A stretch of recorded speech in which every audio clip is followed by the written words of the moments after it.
Bom dia! Tamo nós de novo no escuro, André. Que animação, hein, Vidal? Opa! Bora lá, e hoje tem spoiler ou não? Sempre tem, né? Hoje a gente vai visitar uma empresa que foi fundada em 1945, já bastante tradicional. A sede fica na cidade de Joinville, que é para onde a gente está indo agora. Mas eles também têm uma fábrica em Aparecida de Goiânia. Eles produzem mais de 500 produtos que estão espalhados em mais de 85 mil pontos de venda. É ponto de venda, hein? É mole ou não? Bora descobrir quem é? Boa, bora lá. Então bora.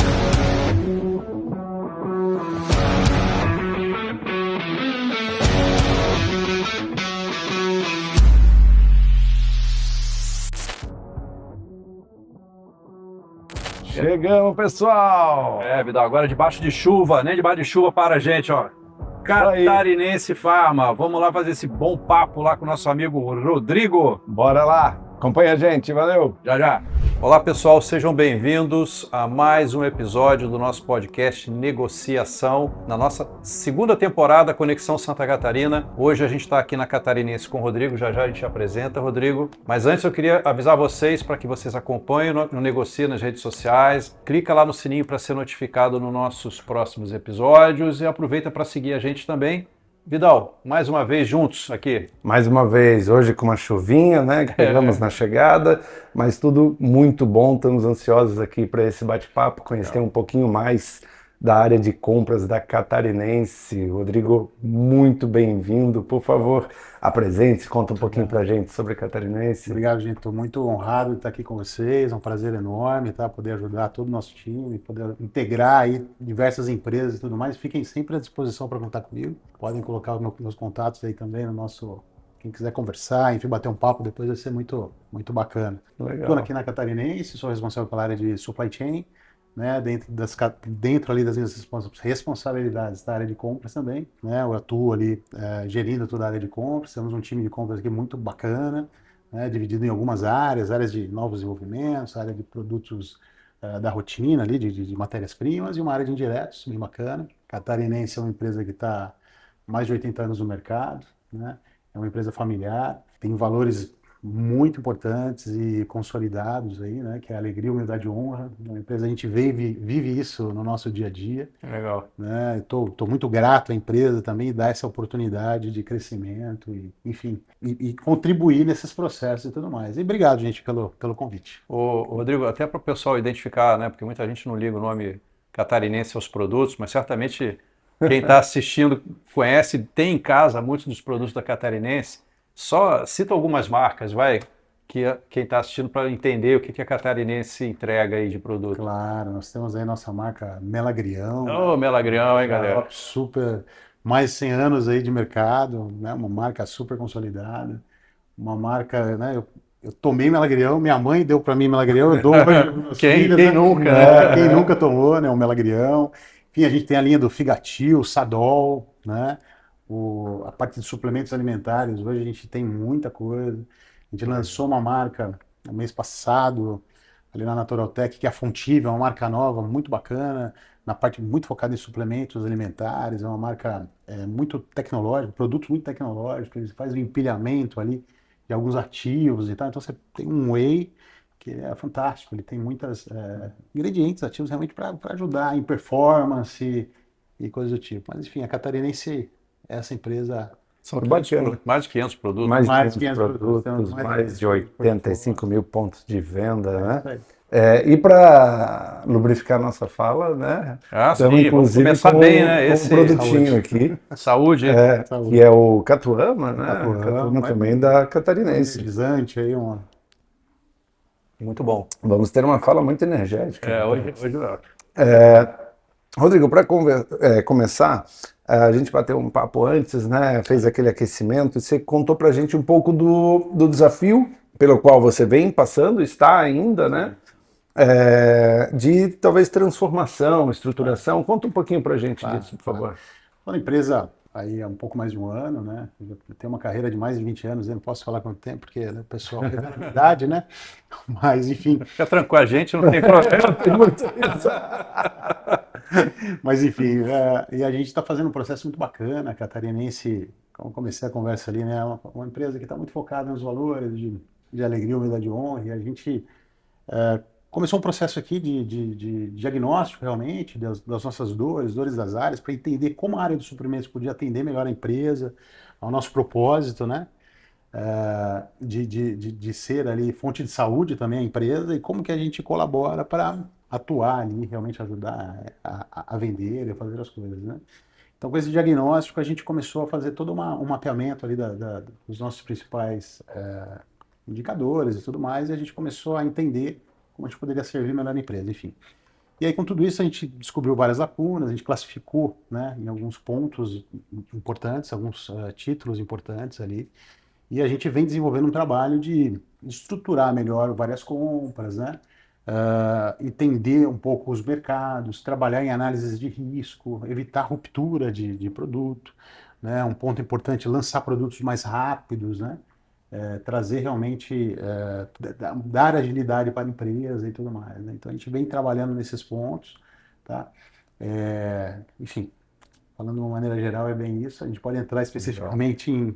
Eu acho que vale até, né, para a gente tracionar alguns dos assuntos que a gente até já conversou aqui na prévia. Você trouxe para a gente que você acabou, né, desse estudo elencando 40, mais ou menos, né, itens de atenção aí para você focar aí. Mas para resumir, a gente explorar melhor, você pudesse apresentar para a gente os top 3, vamos dizer assim, os 3 principais que você, da tua lista, escolheu, para esses foram os que eu vou atacar primeiro.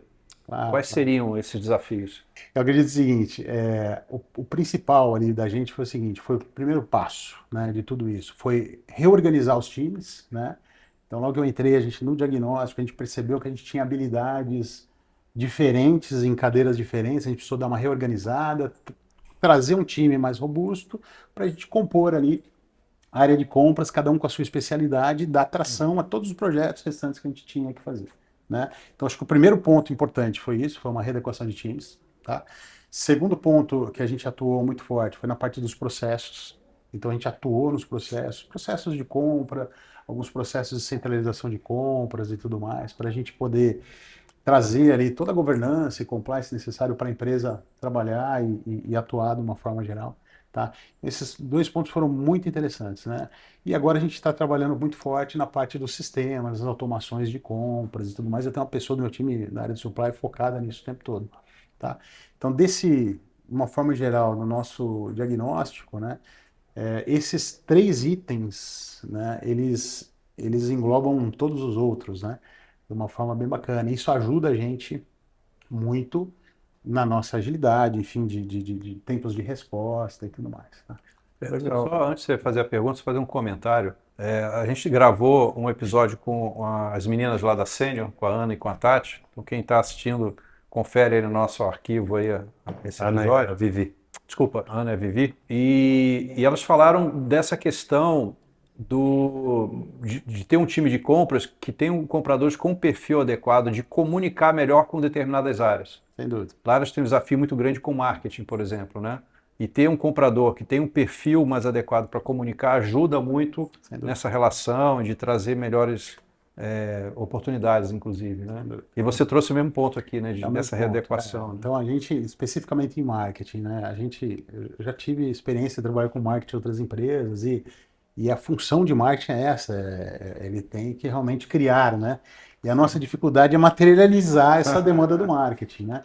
E, de fato, para um comprador, às vezes isso é complexo. Então, a gente tem um comprador hoje que atende especificamente a área de marketing e é um cara que é bem focado nisso, tá? Ele exatamente, eu acredito muito nesse perfil, tá certo? Então, a gente tem ali, na área de indiretos, né, uma pessoa que a gente deslocou para a área de marketing, ele quase funciona ali como um business partner da área de marketing. Ele atende outras áreas também, mas ele consegue, né, ter o linguajar do marketing e trazer o melhor resultado ali. E às vezes até propor um fornecedor diferente, porque são muitos detalhes, né? Os nossos produtos são muito diversificados. E a gente quer atender o marketing, a gente quer ver algo bacana, bonito ali da catarinense, né? E esse é o resultado final do trabalho. Legal.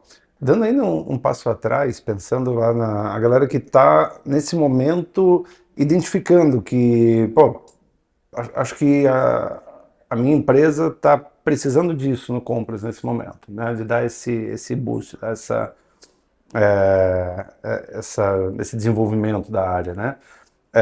como buscar esse diagnóstico? Onde você busca Tá. as respostas ou as perguntas certas para você sair realmente com esse diagnóstico e ver, deixa eu ver o que é prioridade hoje para mim, para ver onde eu começo essa transformação. Legal, perfeito. Eu vejo o seguinte, logo que eu cheguei aqui, né, eu procurei não ter nenhum viés, né, porque eu acho que esse é o mais importante, e buscar todas as áreas para a gente conversar abertamente sobre os problemas das áreas, né, sem vieses. E eu sempre me comuniquei de maneira bem clara. Mas olha aqui, eu não estou aqui, não estou aqui para você falar bem de mim. Eu estou aqui para você, né, nem reforçar nada. Eu quero entender o que eu posso fazer de melhor na área de compras. Como eu entrei na empresa naquele momento, foi algo mais simples para mim, porque eu não tinha relação ainda com ninguém. Eu acho que a coisa foi caminhando e a conversa fluiu de uma forma muito boa. Mas esse tipo de conversa eu tenho com as áreas que eu trato até hoje da mesma forma. Porque eu vejo o seguinte, a gente está aqui para trabalhar para catarinense, então eu não posso ter um ego de, pô, sou melhor, sou pior, não é nada disso. Cara, o que a gente pode fazer para melhorar como empresa, né? Então eu gosto de ter esse diálogo bem claro aí com todos eles, tá? E aí a partir eu acho que isso é importante dizer, tá? Porque isso tem que gerar abertura para te chegarem as críticas. E nem toda crítica é boa, mas a gente tem que entender aquilo, tá? Enfim, e a partir disso, realmente, procurei perguntas, né, básicas e abertas, tá? Eu não gosto de fazer pergunta fechada nesse momento. Eu acho assim, pergunta aberta, cara, o que eu posso fazer para melhorar a tua vida? Né? Qual que é o teu principal problema hoje com compras? Vocês não me atendem muito devagar. E aí comecei a fazer e anotar, realmente anotar, gravar. Hoje em dia a gente tem o Cloud aí que consegue resumir um monte de coisa rápido. Você tem um monte de ferramenta que você pode ter. Você não precisa nem anotar nada, né? Interessante, né? Lá atrás, quando a gente começou a trabalhar, Caderninho. enfim, né? Mas enfim, hoje é muito bacana isso. Então, são conversas abertas. E depois a gente tem que ter um olhar bem analítico daquilo, sem viés. Porque muitas vezes a gente quer puxar pro nosso time, falar, não, mas Sem justificar, né? Ouvir sem justificar. Né? E isso é muito importante. E a partir daí, criar realmente formas de atender, tá certo? Sempre pensando, qual que é o propósito da empresa? Né? A gente está aqui para quê? Né? Eu não quero... A gente está aqui para quê? Eu tenho uma legislação que eu tenho que atender? Às vezes a gente tem, né? Eu não posso comprar qualquer insumo farmacêutico ativo, tem lá toda a regulamentação, Anvisa e coisas do tipo, né? Eu tenho uma área regulatória que eu tenho que atender. Então eu não posso passar por cima nada disso. Então tem uma legislação. Como é que eu faço para melhorar tudo isso? E sempre tem o que a gente pode fazer para melhorar. Tá? Legal. Você trouxe já um ponto que já levantou a bola para a minha próxima pergunta, né? Que você falou da regulação, aí, no caso da Anvisa, no negócio de vocês, né? Como que é aqui, né, uma área de compras comprando insumos, principalmente, né, eu entendi que é a tua curva A, são os insumos de produção, considerando que parte desses fornecedores tem uma regulação, no caso do Brasil, Anvisa, que eles têm que atender, vamos dizer assim, para você estar aptos a você comprar, né? Como é que é essa relação de compras nesse ecossistema, cara? Boa, ótima pergunta. Hoje a gente tem uma área regulatória muito robusta, tá certo? E uma área de garantia da qualidade muito robusta, né? Então, se a gente pega ali as boas práticas de fabricação, o BPF, a Anvisa ali e tudo mais, você tem RDCs específicas que, inclusive, citam sobre isso.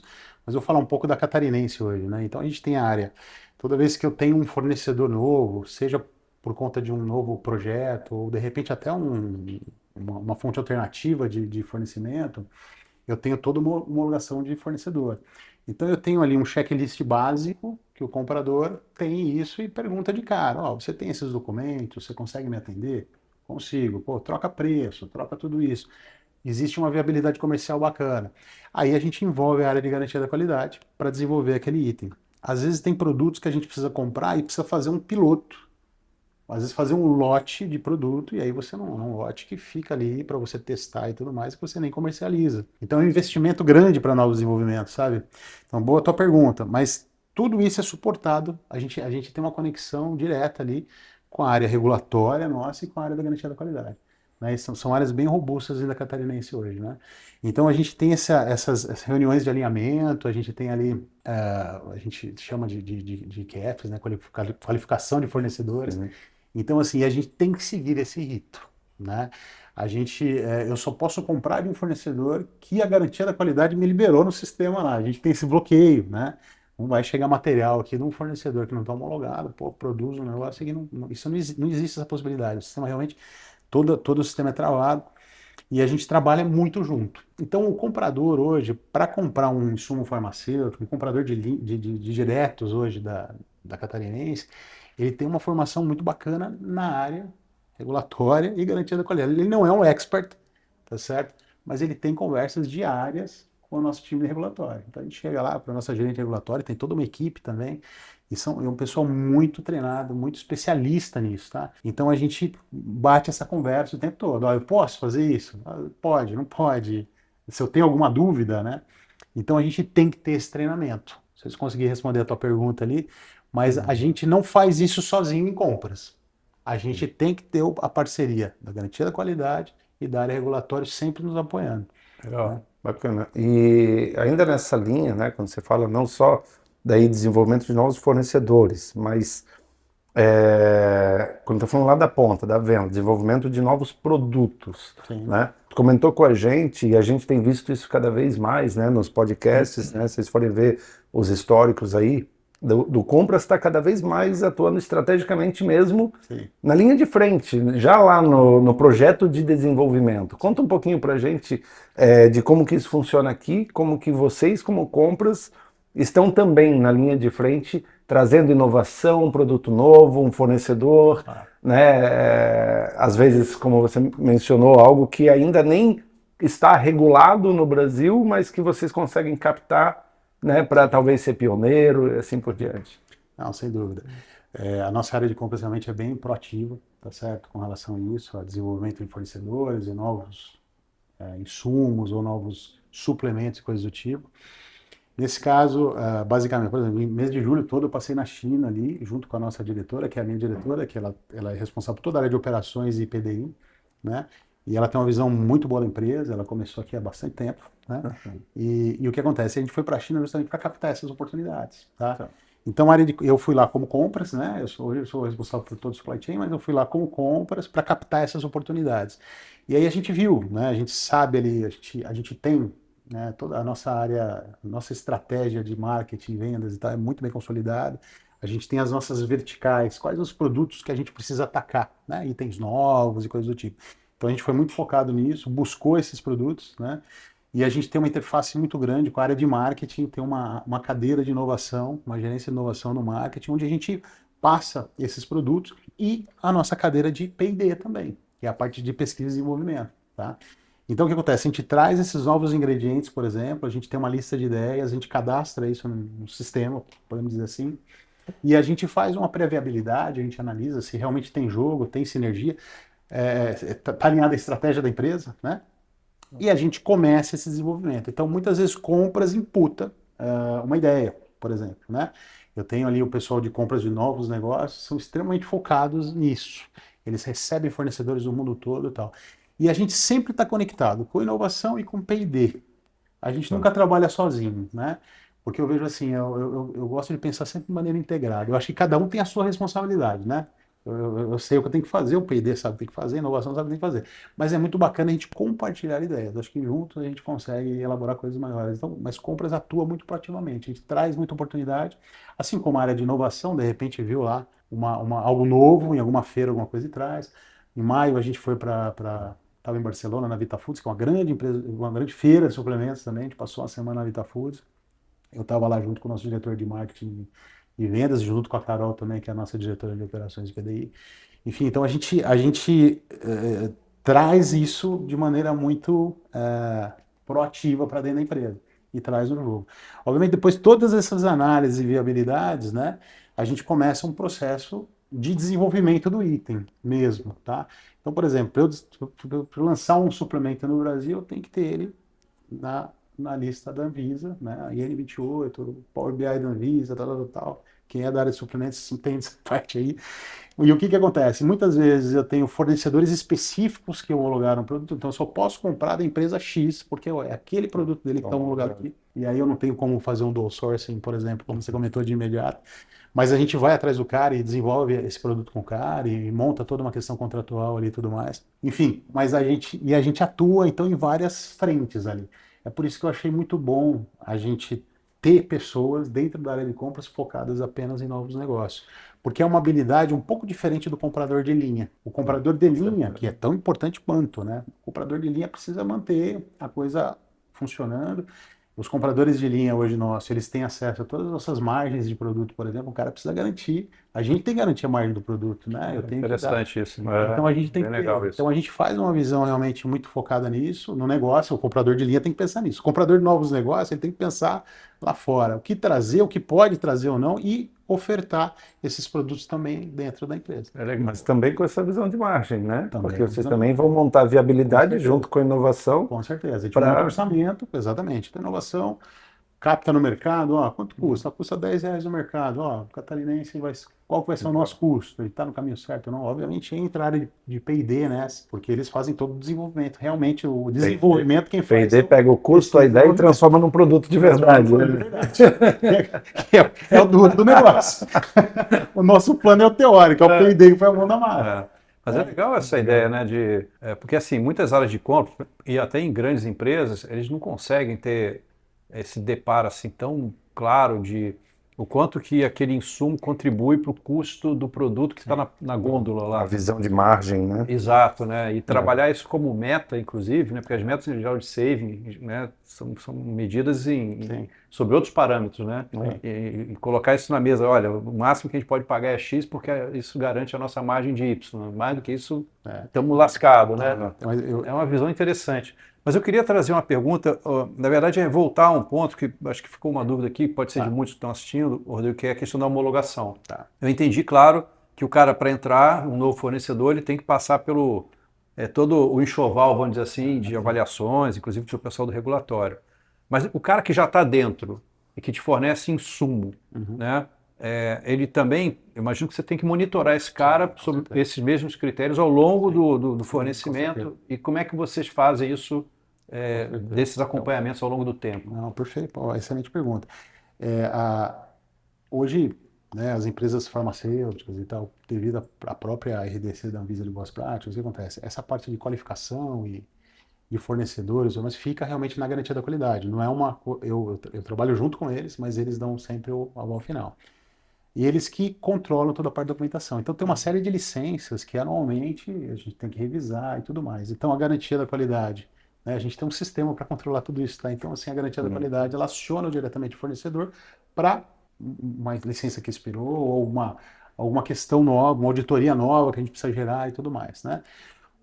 Sempre que eles disparam um e-mail, fazem uma comunicação com a empresa, o fornecedor recorrente ali, a área de compras é envolvida também, e qualquer problema de comunicação, né, a área de compras sempre entra para dar esse auxílio para a área da garantia da qualidade, para a gente não garantir que um produto nosso vai ficar não compliance, né, por questão de falta de um documento ou coisa do tipo, tá? Entendi. Então a gente faz esse monitoramento. Então isso falando especificamente sobre garantia da qualidade. Hoje na Catarinense a gente está desenvolvendo ainda alguns IQFs, algumas coisas para a gente realmente elevar e crescer um pouco em maturidade de acompanhamento de fornecedor. Então hoje a gente acompanha, por exemplo, o TIF de fornecedor, como é que está a qualidade de entrega do fornecedor, como é que está tudo isso, mas a gente quer transformar isso numa política e realmente fazer de repente um prêmio, né, de melhores fornecedores aí Legal, bacana. Então a Catarinense tá chegando nesse momento, acho que é bem bacana, a empresa está crescendo muito como, né, no mercado, enfim, está tendo uma visibilidade muito legal, tanto aqui quanto lá fora, né?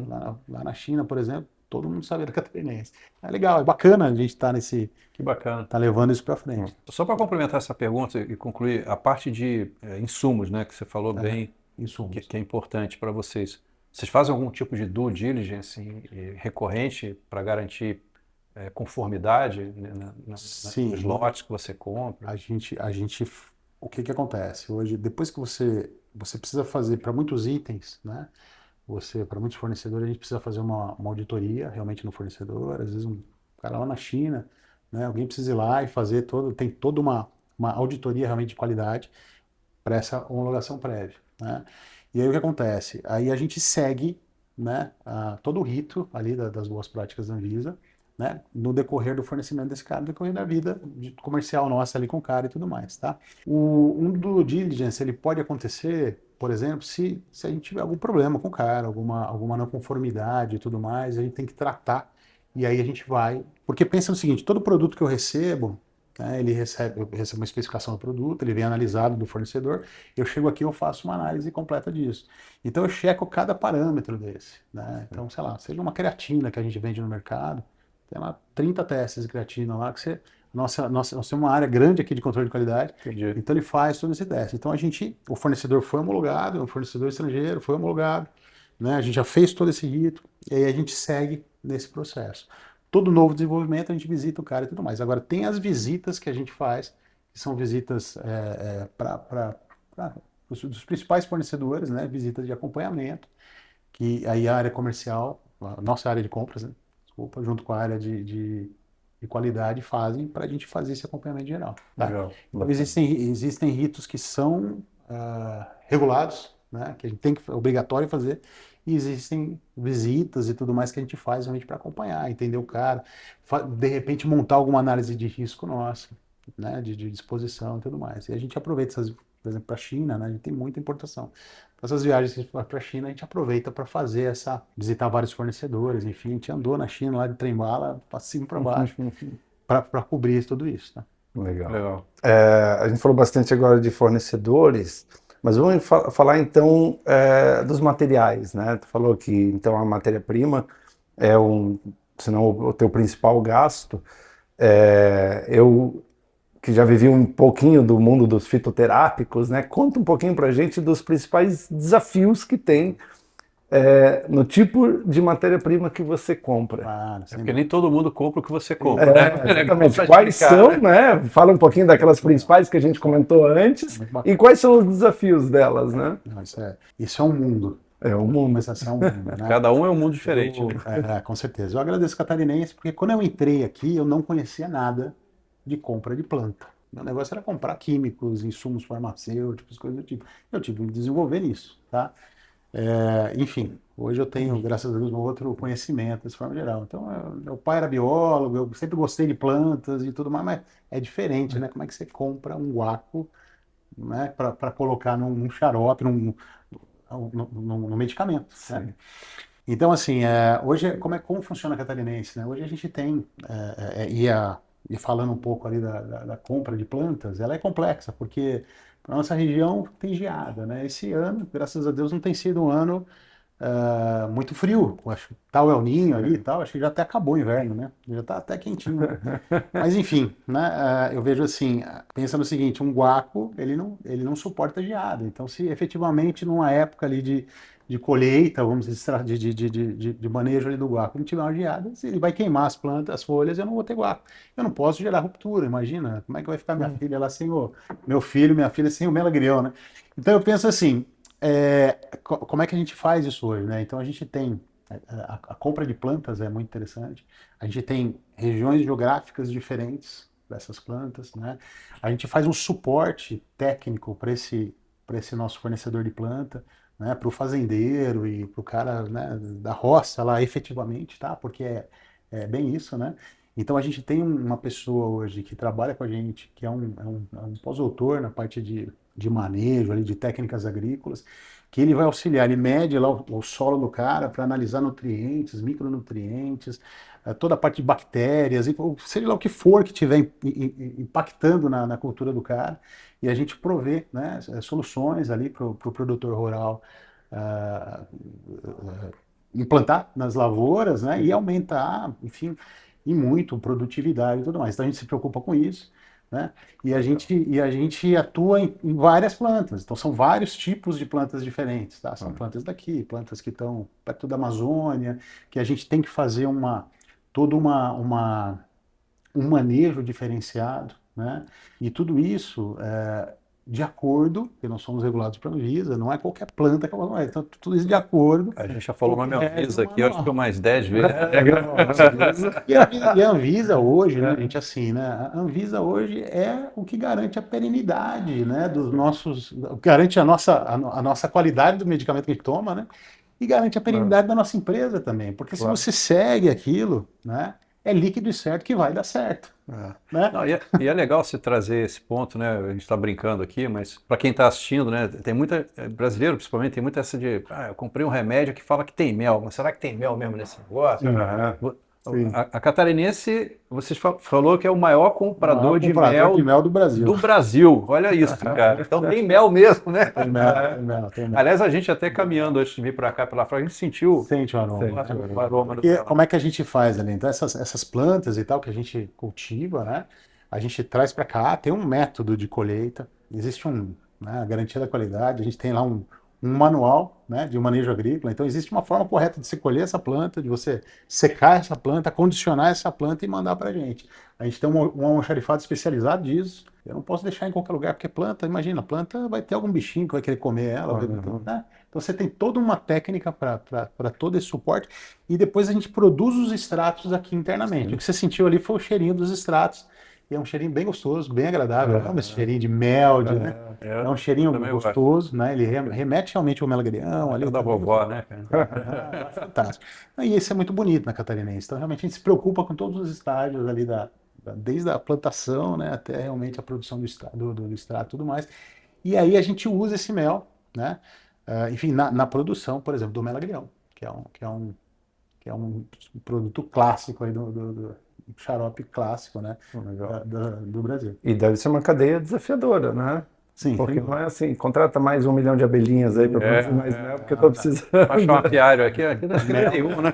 A gente faz contrato de mel 1 ano antes, né? A gente compra sempre 1 ano antes Um ano antes de antecedência, do uso efetivo. Né? Ele é um mel super especial, não é qualquer mel, tá? Ele tem que atender uma série de requisitos técnicos, né? A própria forma como não é simplesmente um mel extraído, né? Ele tem todo um tratamento ali para evitar a proliferação de microbiológica e coisas do tipo. E é algo que é demorado, é uma cadeia bem demorada, é um processo lento que eu não consigo do dia para a noite ter mel, né?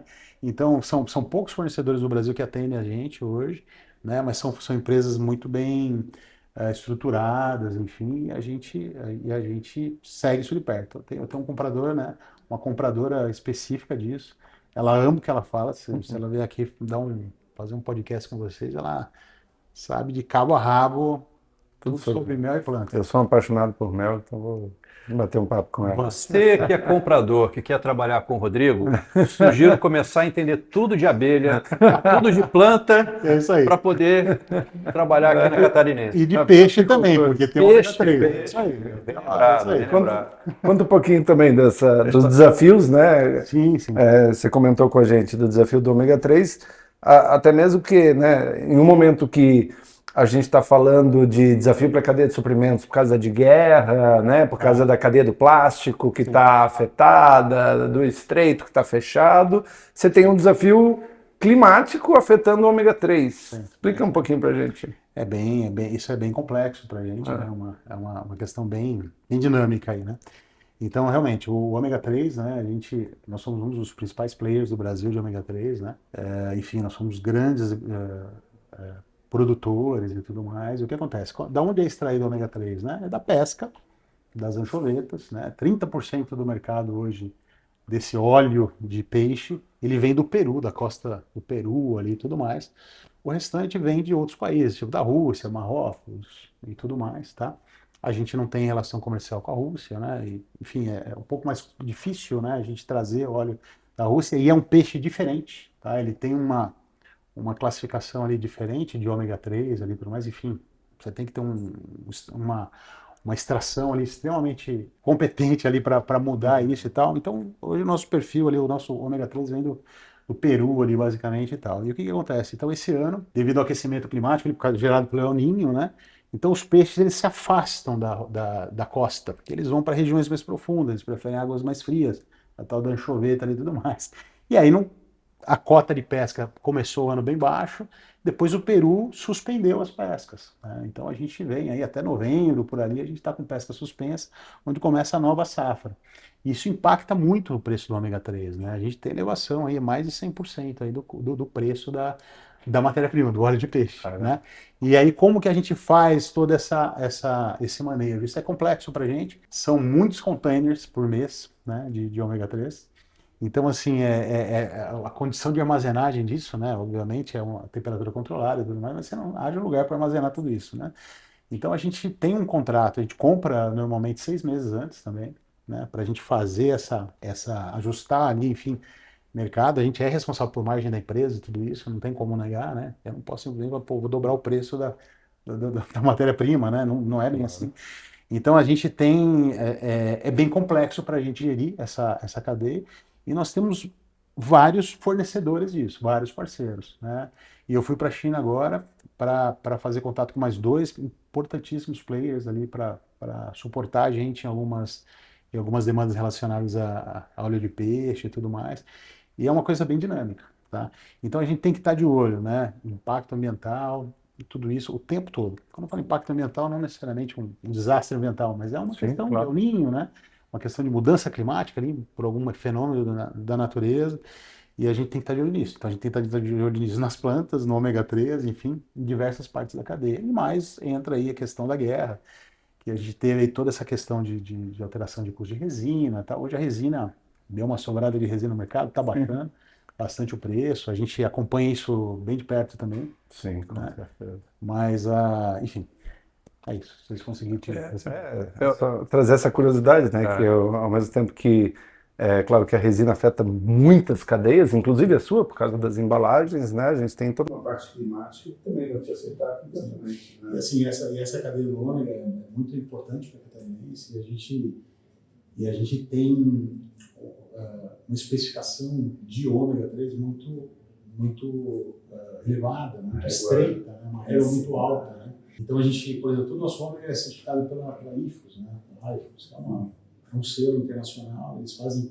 análise de metais pesados, tudo isso. Tem que dizer, todo o ômega, antes da gente trazer para o Brasil, se for importado, se tem fornecedores nacionais também, quando é nacional tem que mandar para o Canadá ou para a China para fazer essas análises, não são feitas aqui no Brasil. Então, antes da gente colocar em produção qualquer coisa, tem que analisar esse material e tem que dar certo, né?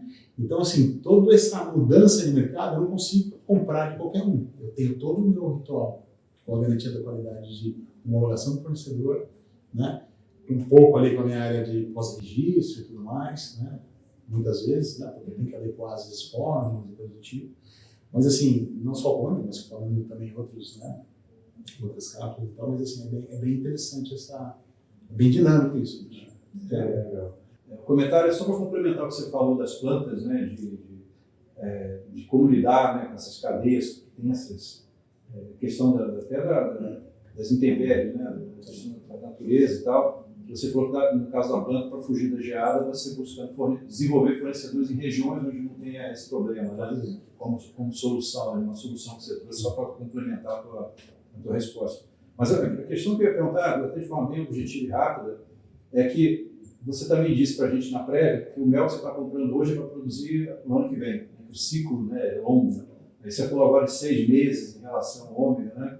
Como que é trabalhar com esse planejamento de compra para produção, para garantir produção daqui a 6 meses, daqui a um ano? Você tem como é que você monta isso? Como é que você gerencia isso no dia a dia? Não, sem dúvida. Em primeiro lugar, a nossa área de planejamento é uma área, a gente está muito bem estruturado, opera realmente com SNOP e tudo mais, e a gente tem uma integração muito grande com a nossa área comercial, nossa área de diretoria de marketing e vendas, né? Então a gente está sempre monitorando os nossos forecasts e coisas do tipo, né? E esses períodos de compra de óleo e tudo mais, ali é uma função de compras realmente, porque a gente eu compro muito na safra ali do óleo, né? Você tem alguns períodos específicos do ano, ali, mais ou menos, você tem uma compra no começo do ano, uma compra mais para o final do ano, tá? Então, o que acontece? Então, a gente tem esses períodos onde a gente faz um check com a área comercial, como é que está o mercado, né? A gente faz um acompanhamento item nosso, como é que a gente está de crescimento do mercado, tudo isso. Então, que é essa informação bem da área comercial, realmente, e isso entra em planejamento e vai para compras, né? Então, a gente está monitorando isso dessa forma, de maneira integrada. Compras, né, tem as responsabilidades dela, né? A gente tem os períodos ali de aquisição, tá? E a gente sempre motiva as áreas, né, a nos entregar a informação necessária para a gente fazer isso. Legal. Tá? As próprias plantas também, né? Por exemplo, um guaco. O guaco demora um ano para você ter o guaco ele crescer o suficiente para você fazer uma colheita bacana. Tá? Então eu não consigo plantar guaca, daqui a 15 dias vai estar pronto. Né? Não é bem assim. O comprador gosta de chamar os fornecedores para amanhã, né? Para saber quem está assistindo aqui, né? Todo lugar que é assim. E a gente tem um guaco aí para amanhã. Não tem condição. Porque o que acontece? A gente tem muitos fornecedores, tem outros distribuidores e tudo mais, mas muitas vezes eles não têm um produto, é um produto que atende a nossa especificação, mas não é um produto que está tão bom quanto esse produto que a gente trata, né, desde a época de plantar a muda. Então, toda uma parte do quanto de princípio ativo você consegue extrair daquela planta, né? Então, tudo isso também. Exatamente. E a gente, com a parte de guaca, a gente faz toda uma parte de economia circular também, onde a gente colhe o guaca, faz o extrato aqui, você gera muita fibra, e a gente acaba devolvendo isso para o produtor fazer a doação. Então a gente faz esse trabalho também. Que legal. Tinha comentado. É bem bacana, bem legal. Projeto bem interessante. Deixou para os 45 do segundo. Só para deixa para o próximo episódio. Beleza. A gente chama nossa LSG. Está chegando no final. Eu queria, antes da gente partir para os takeaways, né? A gente sempre vai fazer um takeaway no final. Antes de partir para o takeaway, queria agradecer a Outplan. A Outplan é patrocinadora desse episódio, né? A Outplan com seu sistema Outplan Center, que contribui aí com a evolução do compras, fazendo compradores poderem atuar de forma mais estratégica para justamente estar entregando mais, estar evoluindo cada vez mais dentro do negócio. Aproveita, liga para esse telefone que está aqui e fala com o Ângelo. Isso, direto com o Ângelo. André, vou deixar você começar hoje com o takeaway. Cara, eu tenho vários, cara, muitos legais. Eu vou selecionar alguns aqui. Eu não sei qual você vai colocar, eu vou deixar para você. Mas eu queria trazer primeiro essa questão do comprador ter a visão da participação do insumo no custo do produto e trabalhar aquilo até como um indicador de meta, para o cara ficar naquela janela, eu achei interessante. Uma outra coisa que eu captei aqui, Rodrigo, que eu achei muito legal, é que a área de compras aqui trabalha de forma colaborativa com muitas áreas de pares, né? O nome que você falou, inovação, P&D, regulatório, comercial, e eu vejo o quanto que vocês estão integrados, né, com esse ecossistema aqui dentro, né? Eu achei muito interessante ter todo mundo junto para trazer resultado para o negócio, né? Isso eu achei bem interessante. E o último takeaway, vou deixar, eu falei muito, mas eu sei quando você vai puxar, cara, não vai com essa cara. É aquilo que eu falei, que as meninas da Cimento trouxeram também, de você remontar o time, as peças ali, baseado em perfil, conhecimento, para cada um poder render mais atendendo clientes. Até que você tem cadeias assim, bastante especializadas aqui dentro da tua matriz de compras. Então, eu vou ficar com isso. Agora sim, eu deixei fácil para você. Não, tem alguns também.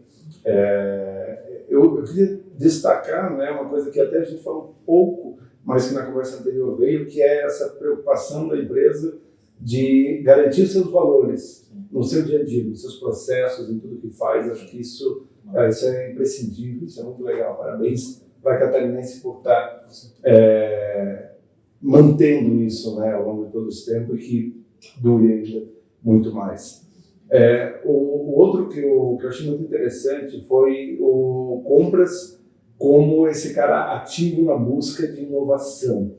Você comentou, cara, você está visitando, você está na China, você está buscando fornecedores para trazer inovação para a empresa, talvez até em novos produtos. E veja, para um comprador trazer inovação para novos produtos, ele tem que estar muito alinhado com qual é o negócio da empresa, para não trazer, vou trazer aqui um chá. Pô, peraí, a gente compra guaca, mas a gente não fornece chá, né? Ou fornece. Hoje nós temos. Hoje tem. Chá do Melanguião. O chá do Melanguião. Tem uma maçã.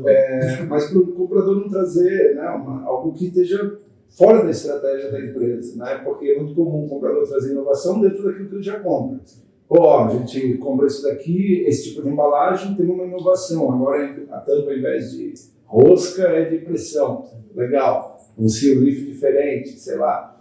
Mas trazer realmente para produto novo, acho que isso, cara, é essencial mesmo. Então, acho muito bacana.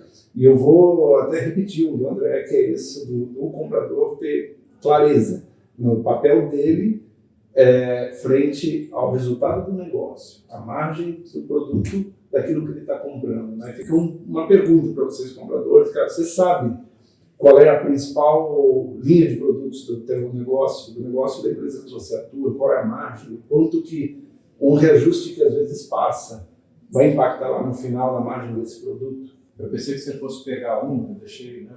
Deixou um picando. Não, que é o trabalho que ele fez desse turnaround em compras, né? De o cara montar esse mapa de priorização, né? Fazer uma varredura, né? De as dores, né? E fazer esse mapa para começa por aqui. Por onde que eu começo, né? Um passo de cada vez. Um passo de cada né? vez. Eu acho muito bacana. É muita coisa, né? É muito tempo. É aula, cara. Uma de graça.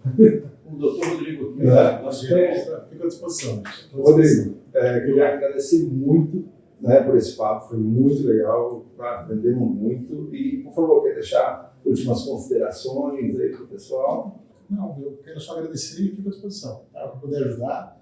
Eu gosto muito de trocar ideias, né? Foi muito bacana o que vocês fizeram lá em Gaspar, maravilhoso, porque uniu outras empresas diferentes, né? Acho que não tinha ninguém da área farmacêutica ali, tinha até alguns clientes nossos da Catarinense. Eu gostei muito, e, cara, foi um fórum maravilhoso, cara. Vocês precisam fazer aqui de Joinville. Opa! Deixa o desafio. Está lançado o desafio. André, mais uma vez, muito obrigado pela parceria.